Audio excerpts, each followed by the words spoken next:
A wedding day turned into a nightmare. A groom's shocking act in front of the guests unveils a story of heartbreak, resilience, and ultimate empowerment. What happens next will leave you stunned. Welcome to the True Crime Studio, where the truth always has a twist. Don't forget to like, subscribe, and hit the bell to ensure you never miss a tale that will keep you hooked.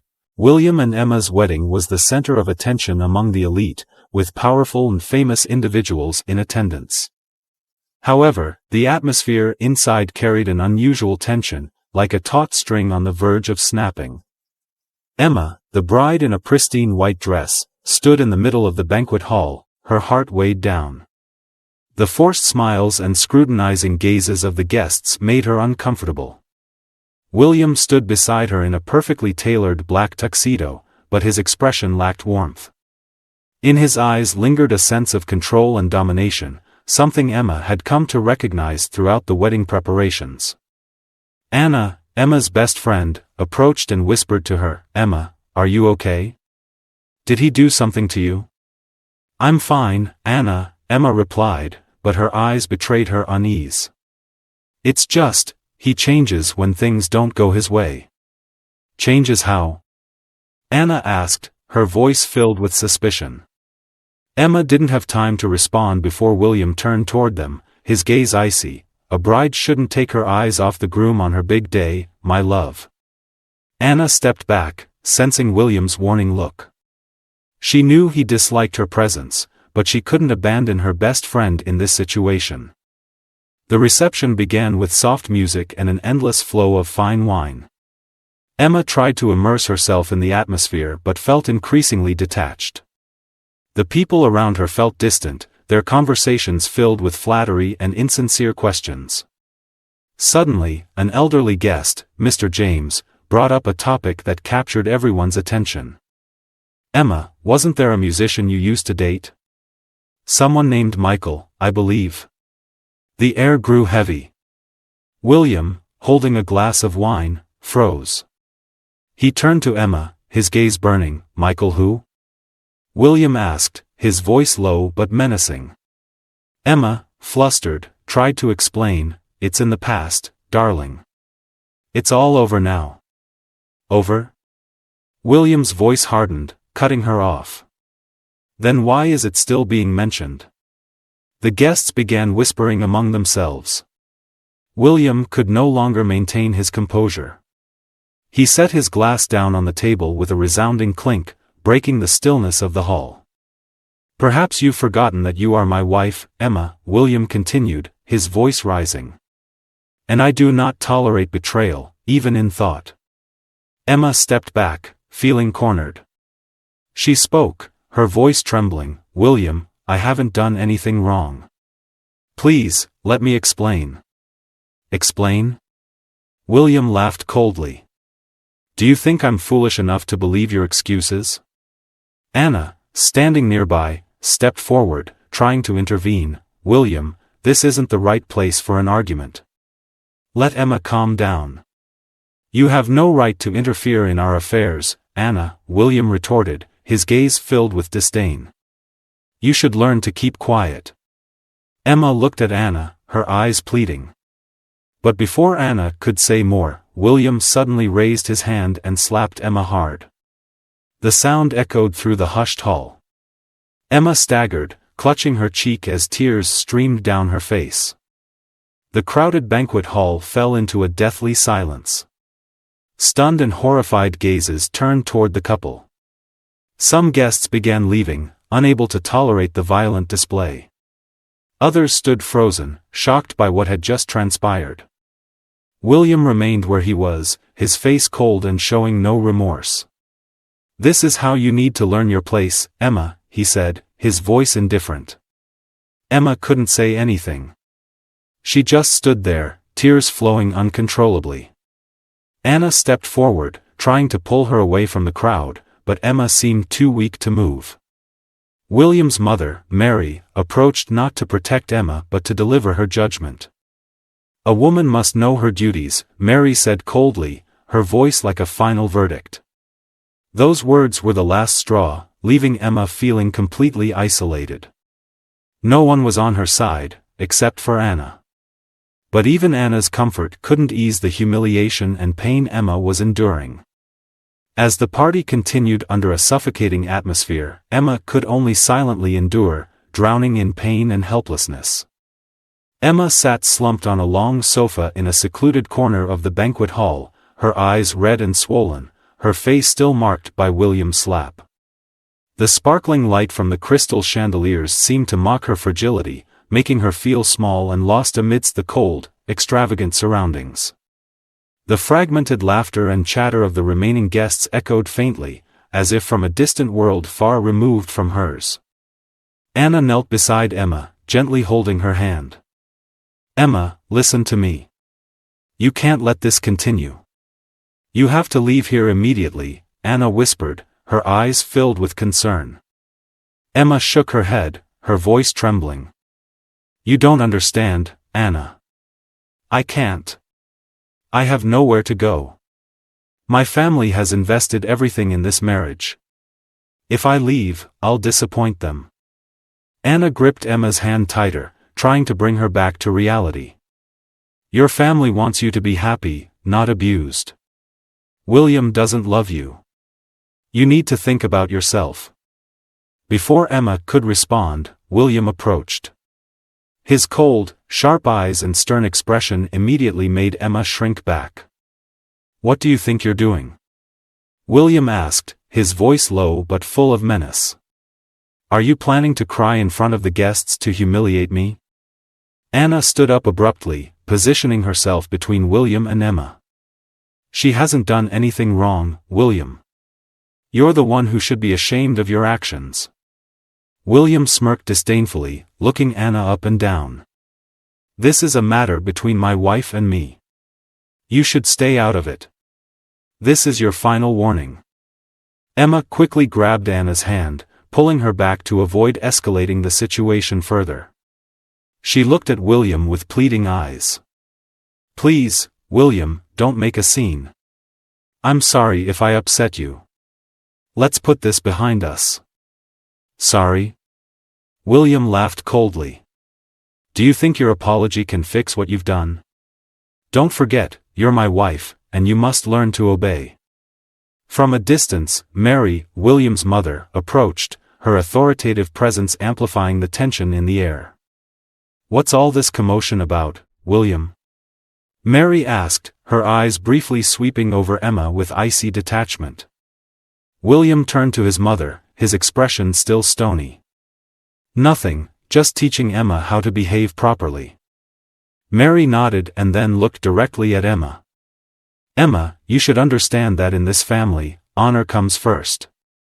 Emotional outbursts are unacceptable. As a wife, you must uphold the family image and comply with your husband's wishes." Mary's words felt like another blow to Emma's spirit. She bowed her head, feeling like a prisoner shackled by invisible chains of control and oppression. Anna couldn't hold back her anger. "This is absurd.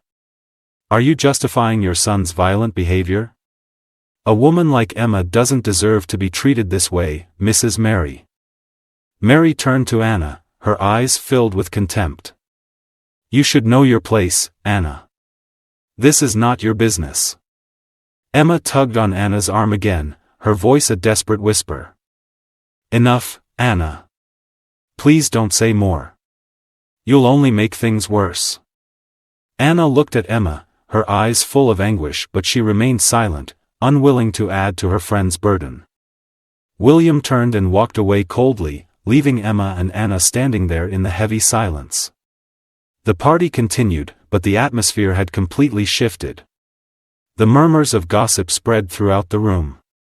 Emma could feel the pity, curiosity, and judgmental gazes directed at her. A young waiter named Michael, with a look of compassion, discreetly handed Emma a tissue. He spoke softly, just enough for her to hear. "Do you need any help, ma'am?" Emma looked at Michael but didn't respond.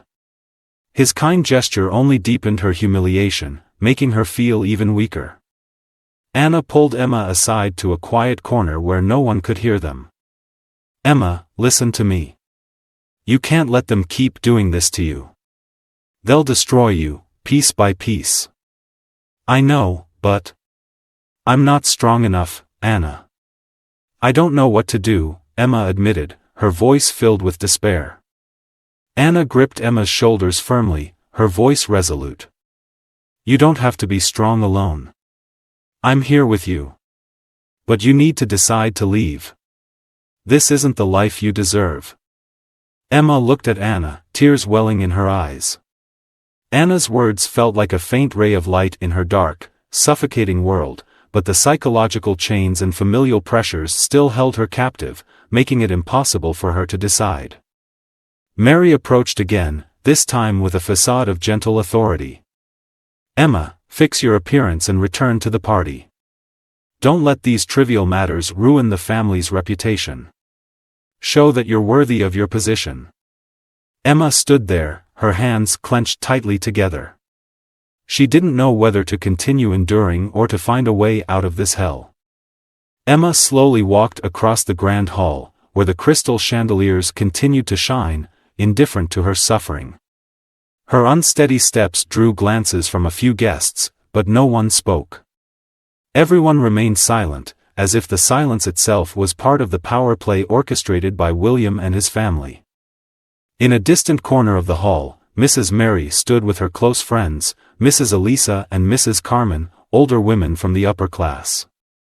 They chuckled and exchanged knowing glances as they looked toward Emma. That Emma girl is so weak, Mrs. Elisa remarked softly, but loud enough for Emma to hear. I can't believe William chose someone like her to marry. But she's beautiful, Mrs. Carmen replied with a smirk. Maybe that's the only reason. Mrs. Mary, standing at the center, smiled with smug satisfaction. It's fine. My son will teach her how to be a proper wife.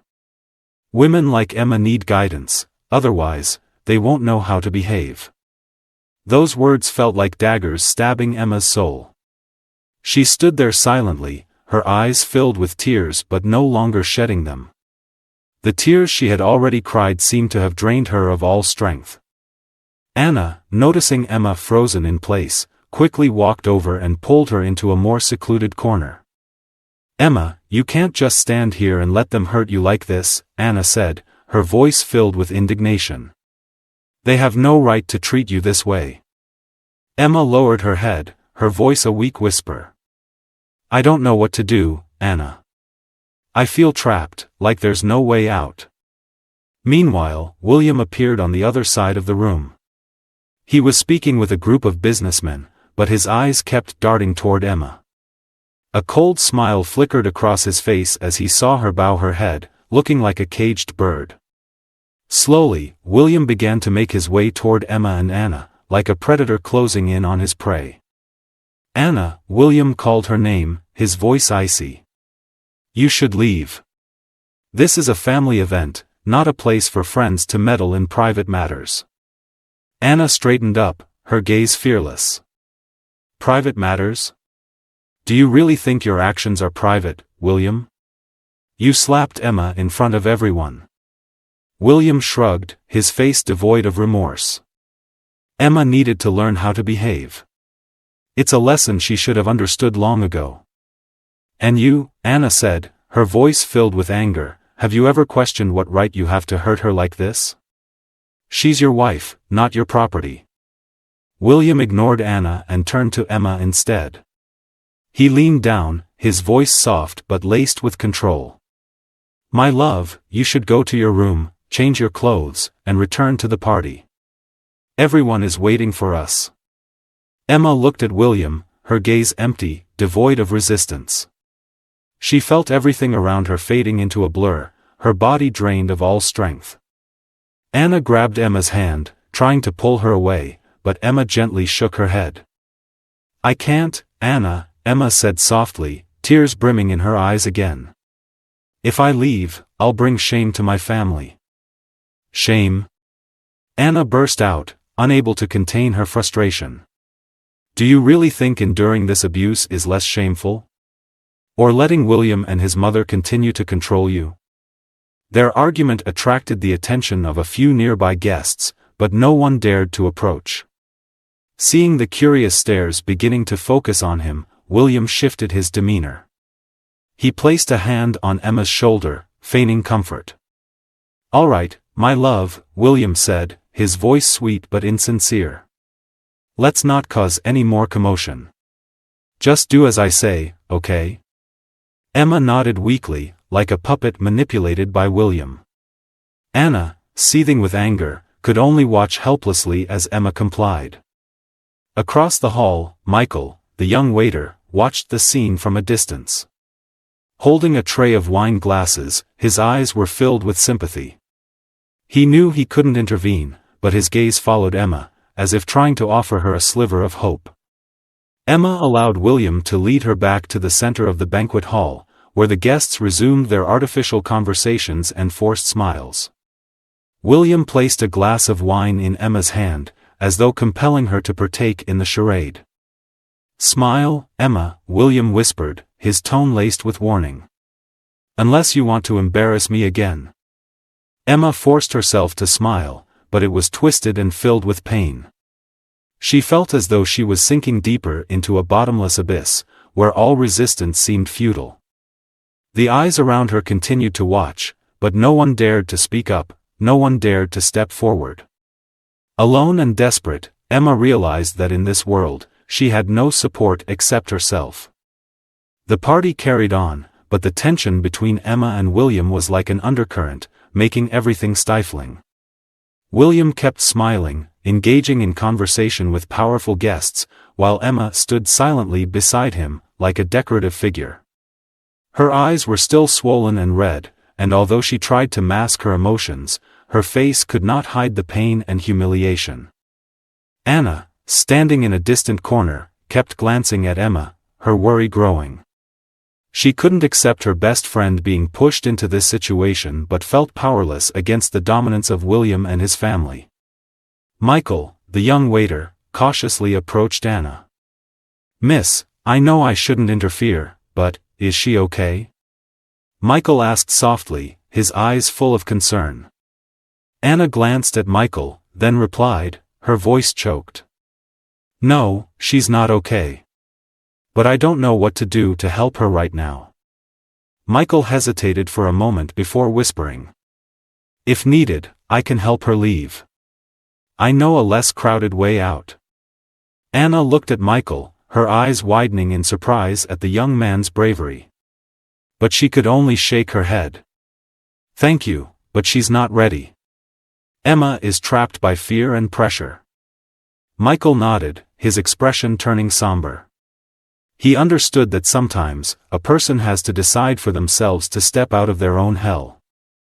On the other side of the hall, Mrs. Mary stood among a group of guests, her eyes still observing Emma.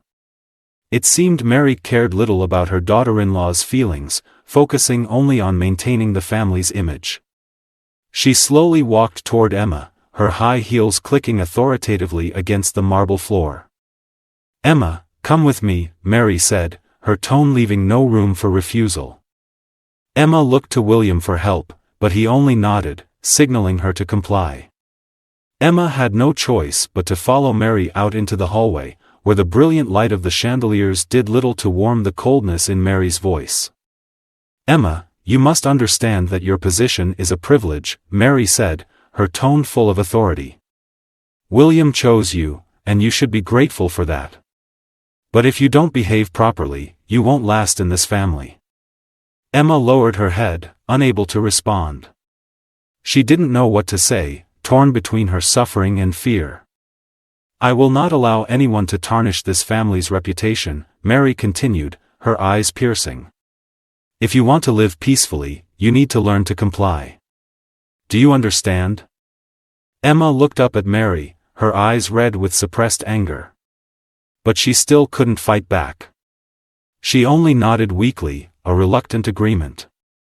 Returning to the hall, Emma saw William standing with a group of guests, including Mr. James and Mrs. Elisa. All eyes turned to her as she entered. Emma felt like a puppet, controlled and voiceless, deprived of freedom. Anna approached again, this time without the caution she had shown before. "Emma, that's enough," Anna said firmly. "You can't keep doing this. Let me take you out of here. No, Anna, Emma whispered, struggling to maintain her composure. I can't.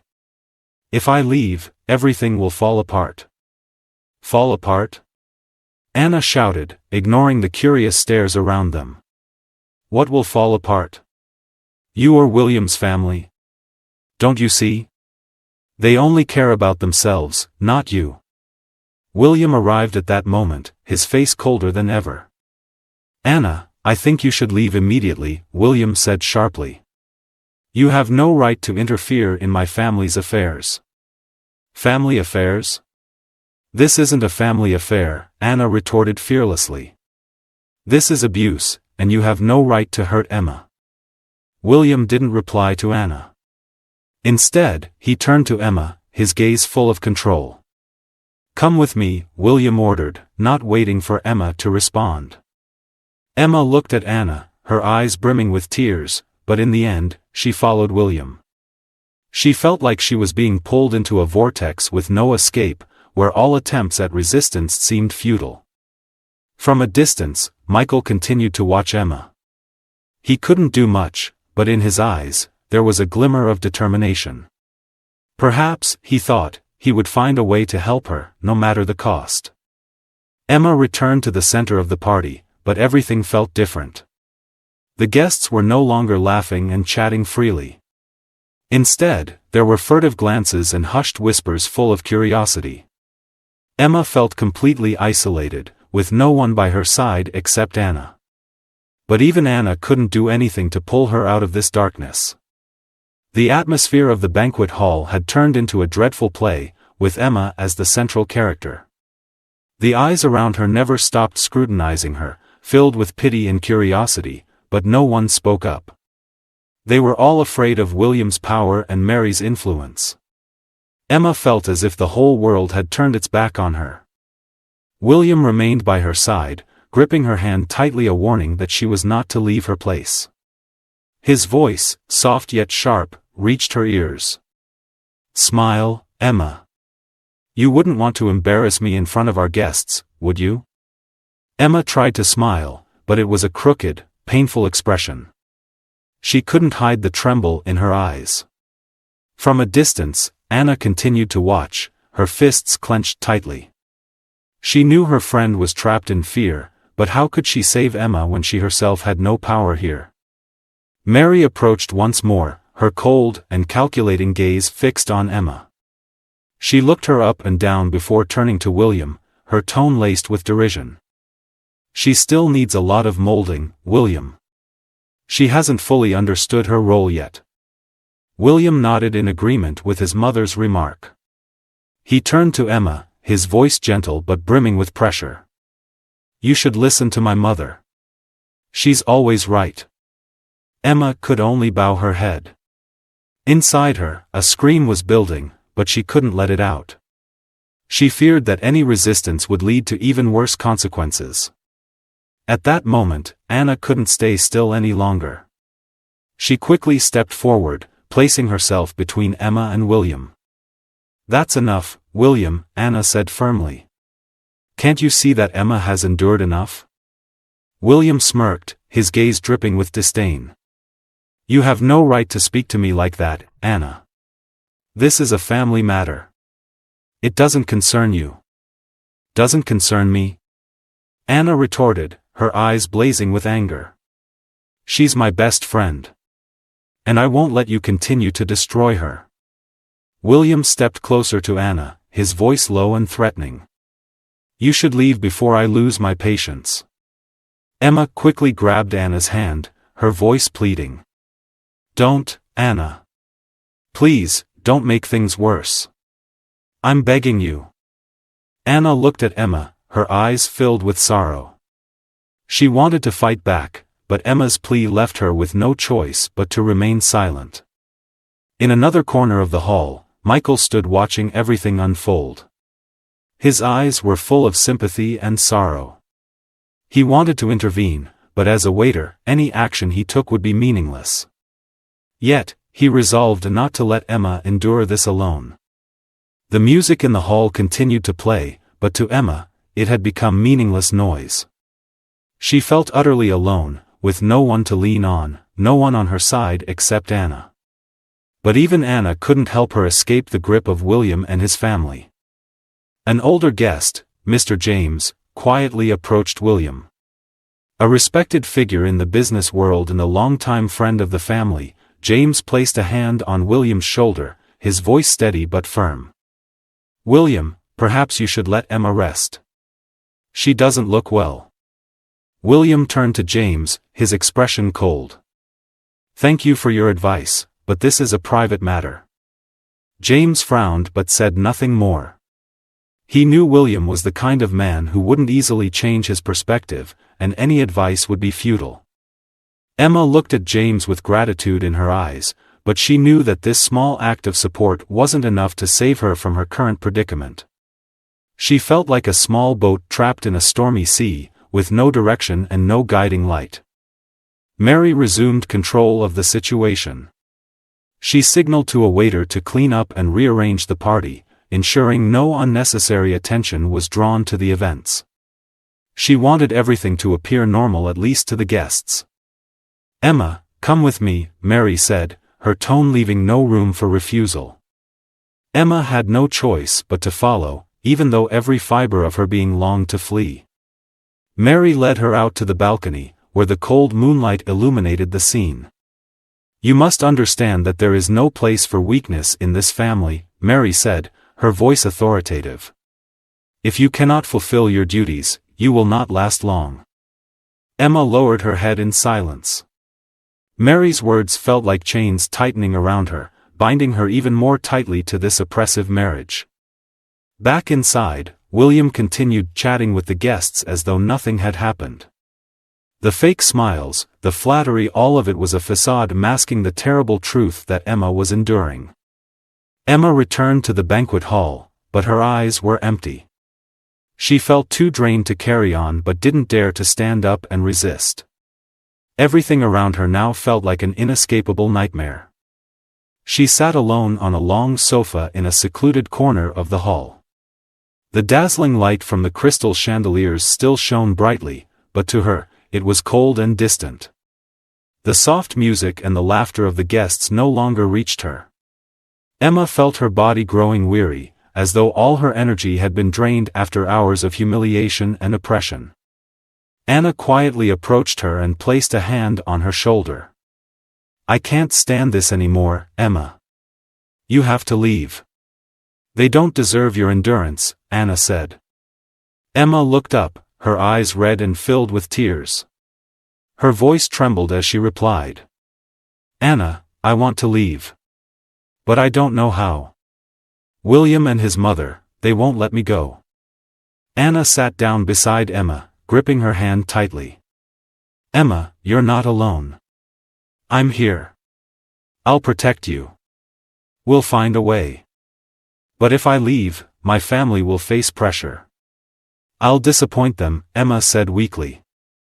Anna squeezed her hand even tighter, her eyes filled with determination. "Your family will understand. The most important thing is that you protect yourself. You can't let them keep hurting you." At that moment, William approached. His posture remained commanding, but his eyes bore into Anna with a chilling warning. "Anna, how many times do I have to tell you? This is a family matter. You have no right to interfere," William said, his voice menacing.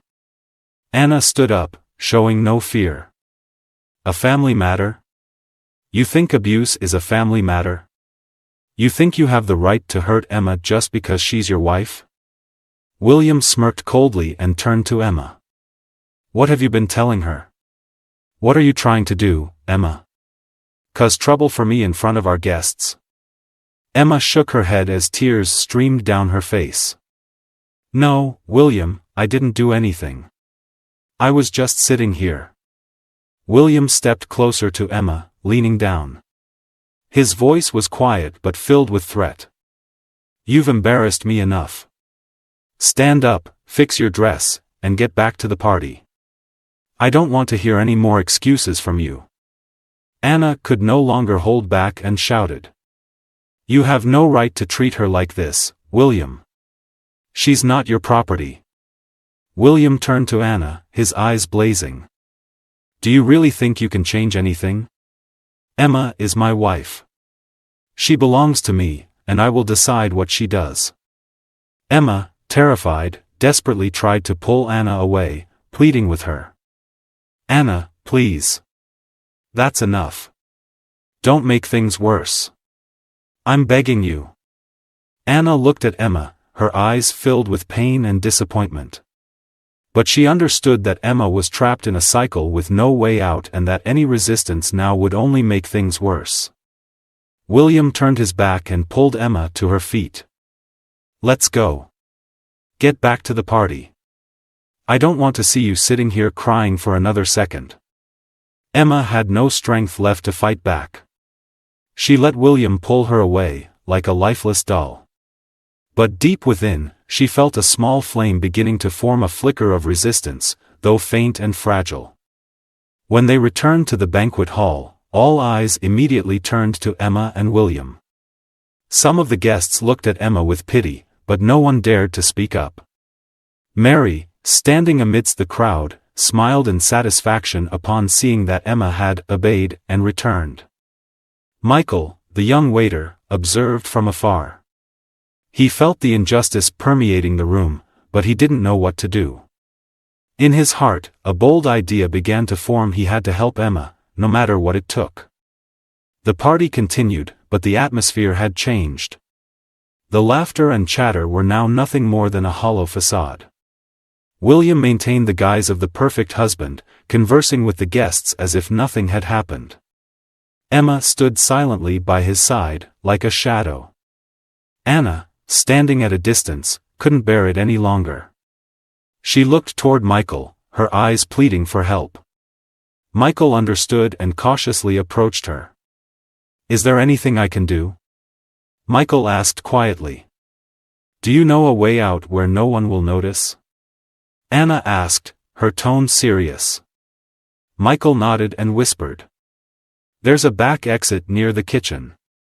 But we'll have to be quick, or they'll notice. Anna nodded, her eyes filled with determination. She knew this might be the only chance to save Emma from her current situation. The next morning, Rosewood Manor lay quiet under the gentle morning sunlight. But inside, the atmosphere was far from peaceful. Emma sat in her room, her gaze distant as she stared out the large window. She hadn't been able to sleep all night, her mind swirling with chaotic thoughts. The silence of the manor only deepened her pain. The door to her room opened, and Anna entered with a small bag. She had left the party the night before but had returned that morning to check on Emma. The moment Emma saw Anna, she broke down in tears, clinging to her friend as if Anna was the only anchor she had. Anna. I can't endure this any longer, Emma whispered, tears streaming down her face. I don't know what to do. Anna gently stroked Emma's hair, her voice steady and resolute. Emma, you don't have to endure this. It's time for you to stand up for yourself. You deserve respect, not to be treated like a possession. But if I do, William will retaliate. And his mother, she won't let me go, Emma replied, her voice trembling. Anna looked at Emma, her eyes unwavering.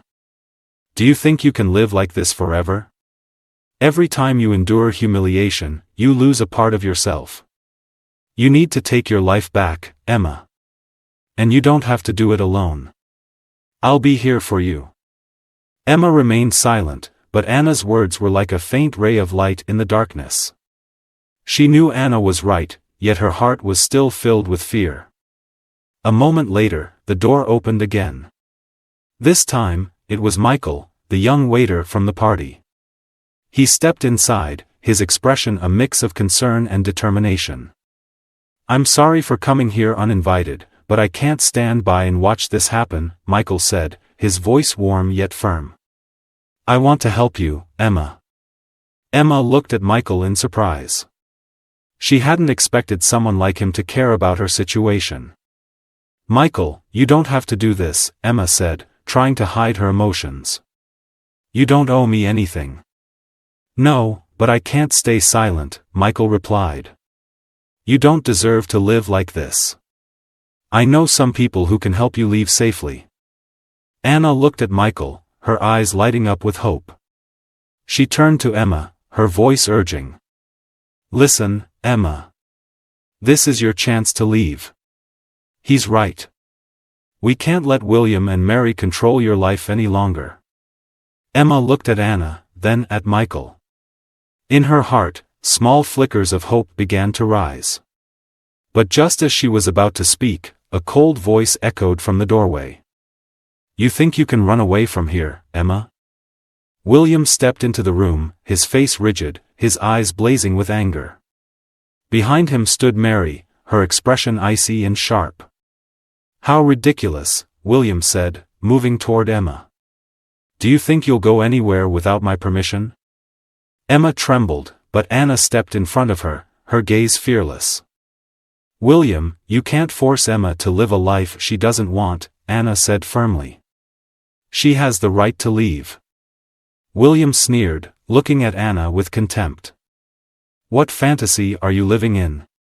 Emma is my wife. She belongs to me. And no one, not even you, can change that. Michael stepped forward, standing face to face with William. His voice was calm but resolute.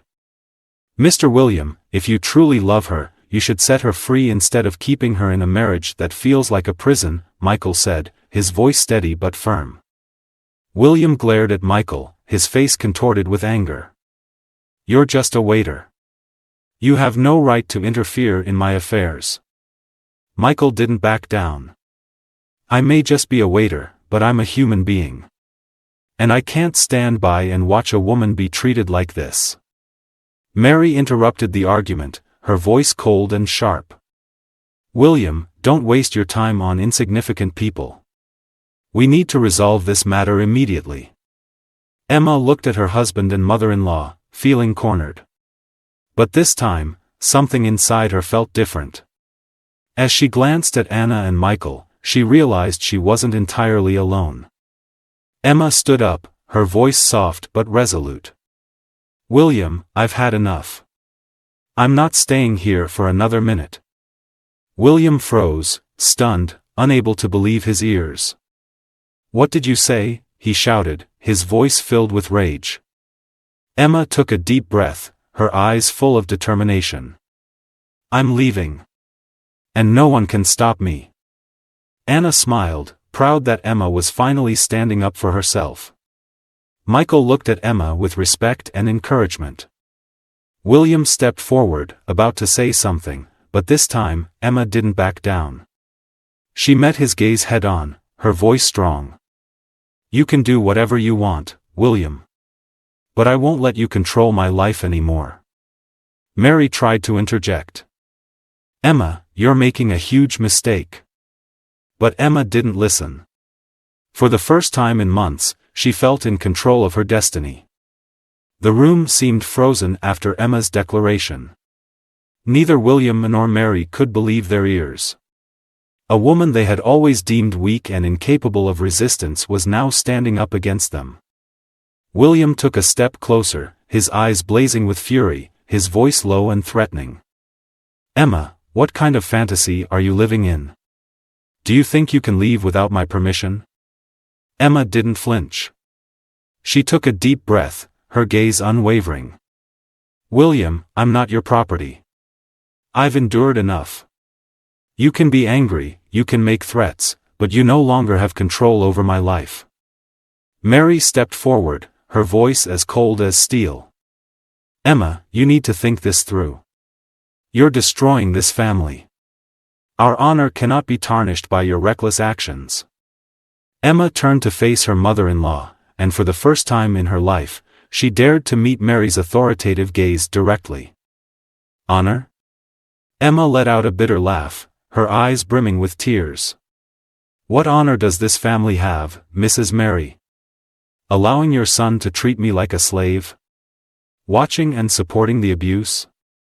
Emma's words made Mary falter for a moment, but she quickly regained her icy composure. You say that because you don't understand the meaning of sacrifice. A wife must learn to be submissive. Anna could no longer stay silent. She stepped forward, her voice sharp and cutting. Submissive? Mrs. Mary, what century are you living in? No one has the right to force a woman to endure this. Emma has the right to decide her own life. William raised his hand, signaling an end to the argument. He turned to Emma, his voice lowering as he attempted to sound conciliatory. Emma, I don't want to argue anymore. We can sit down and talk. But I can't let you leave. I can't lose you. His words sounded sincere, but Emma could see the falseness behind them. She shook her head, her voice calm but resolute. You don't want to lose me, William? Then why have you treated me like an object? If you truly loved me, you wouldn't make me live in fear every single day. Michael, standing in the corner, observed everything. He knew his position didn't grant him the right to interfere, but seeing the determination in Emma's eyes, he couldn't stay silent. Miss Emma is right, Mr. William, Michael said, stepping forward. If you truly love her, you would let her go. A woman is not something you can own or control. William spun around, his face contorted with fury. Shut up. This is none of your business. Michael didn't flinch. He stepped closer, his voice steady but filled with conviction. I know I'm just a waiter, but I'm also a human being. And I can't stand by and do nothing while a woman is treated this way. Michael's words moved Emma deeply. She looked at him, her eyes filled with gratitude. Turning back to William, she stood firm, no longer afraid. William, I've made my decision. I'm leaving. And you can't stop me. Anna stepped beside Emma, taking her hand as if to affirm that she wasn't alone. Emma, let's go. Don't let them make you change your mind, Anna said. William, still unwilling to give up, approached Emma, his voice rising with anger. If you walk out that door, Emma, don't ever come back. You'll have nothing left. Do you understand? Emma lifted her head high, her eyes brimming with determination. William, I don't need anything from you. All I need is my life back. Mary, though maintaining her icy composure, let her eyes betray a flicker of rage. She turned to William, her voice low. Don't let her go. You'll regret it. But this time, nothing could stop Emma. She walked away, holding tightly onto Anna's hand, leaving William and Mary standing motionless in the room. Michael quickly guided the two women out of the mansion through the back exit he had prepared earlier. Stepping outside, the fresh morning air felt like a new breath of life for Emma. She felt a weight lift off her chest, as if she had just escaped an invisible cage. Michael turned to Emma, his eyes filled with respect and encouragement. Miss Emma, you've done the right thing. Don't ever look back. Emma looked at Michael and smiled, though tears continued to stream down her face. Thank you, Michael. You gave me the courage I didn't know I had. Anna embraced Emma, her voice gentle yet full of pride. You did it, Emma. This is just the first step, but I know you'll overcome everything. Together, they walked out of the estate grounds, the bright morning sunlight illuminating the path ahead. Emma knew the road before her wouldn't be easy, but for the first time, she felt she had reclaimed her freedom. As Emma stepped out of Rosewood Manor, her steps felt light, as if she had just broken free from an invisible shackle. The morning sunlight warmed her face, mingling with the tears still streaming down her cheeks. But this time, those tears were not of fear or pain, they were tears of liberation. Anna walked beside her, holding her hand tightly, as if to lend her strength. Michael followed quietly behind, his eyes scanning their surroundings to ensure no one from the manor was following them. When they reached Anna's car, Michael hesitated for a moment before speaking. Miss Emma, I'll return to the manor to continue my work. But if you ever need anything, please call me. Here's my number. Michael handed Emma a small slip of paper. She took it, her eyes glistening with gratitude. "Thank you, Michael.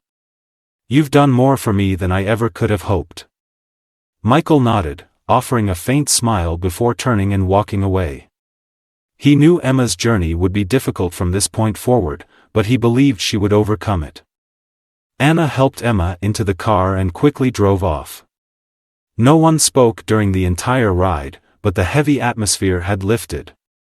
Emma gazed out the window, watching the rows of trees pass by, and felt a renewed sense of hope. When the car stopped in front of Anna's small apartment, Emma turned to her friend, her eyes brimming with gratitude. "Anna, I don't know how to thank you. If it weren't for you, I couldn't have escaped that place." Anna smiled gently and said, "You don't need to thank me, Emma. The important thing is that you had the courage to stand up for yourself. I was just here to support you." They stepped into the apartment together. Anna made a cup of hot tea and placed it in front of Emma. "Now you need to rest. We'll figure out everything else later," Anna said, her eyes full of care. Emma nodded, but her mind kept spinning with questions. What would she do next? How would she live without relying on William?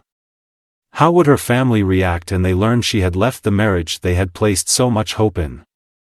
That evening, Anna sat with Emma, and they discussed the next steps. Anna suggested that Emma visit a women's support center, where she could get legal advice and seek assistance.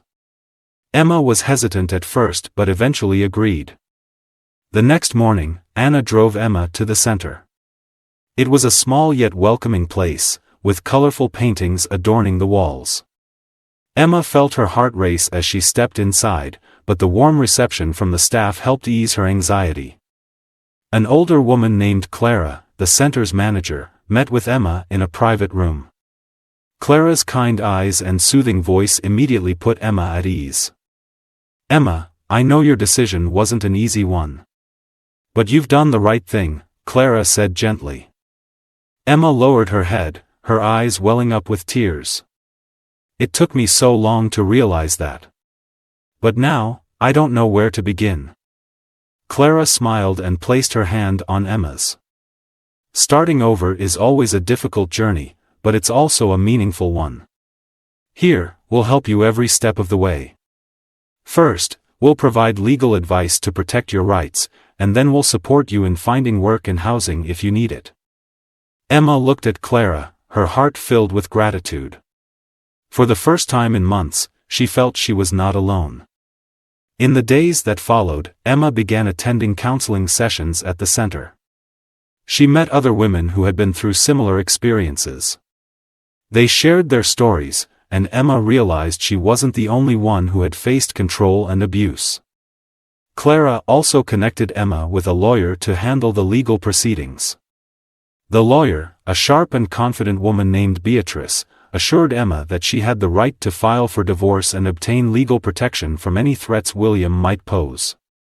"We'll do everything to ensure you're safe and free," Beatrice said firmly. At the same time, Emma enrolled in a short course on interior design, a field she had once loved but had to abandon when she married William. The hours spent learning not only helped her forget painful memories but also brought her joy and hope for a brighter future. One afternoon, while Emma was sitting in Anna's apartment working on a design project, her phone buzzed. It was a message from Michael. "Hi Emma, I just wanted to check in on you. I hope everything is going well. Let me know if you need anything." Emma smiled as she read the message. She replied, "Thank you, Michael. Things are getting better. I'm so grateful for your help." Emma set the phone down and looked out the window at the pink hues of the sunset. A sense of peace and relief began to rise within her. She knew this journey was just beginning, but Emma was now ready to face whatever challenges lay ahead. She had rediscovered her strength and understood that, no matter how painful the past had been, she had the right to build a new future filled with hope and freedom. Emma's story teaches us about the power of independence and courage. In life, no one deserves to endure control or abuse from another. By deciding to stand up against injustice, Emma found her self-worth, proving that change begins with determination. This story teaches us that true strength lies in standing up for yourself, even in the face of overwhelming pressure. Emma's journey reminds us that no one deserves to endure abuse, and with courage and support, change is possible. If this story inspired you, please like, subscribe, and hit the bell for more empowering tales from the True Crime Studio. Thank you for watching, and may your life be filled with strength, love, and endless hope. See you in the next story.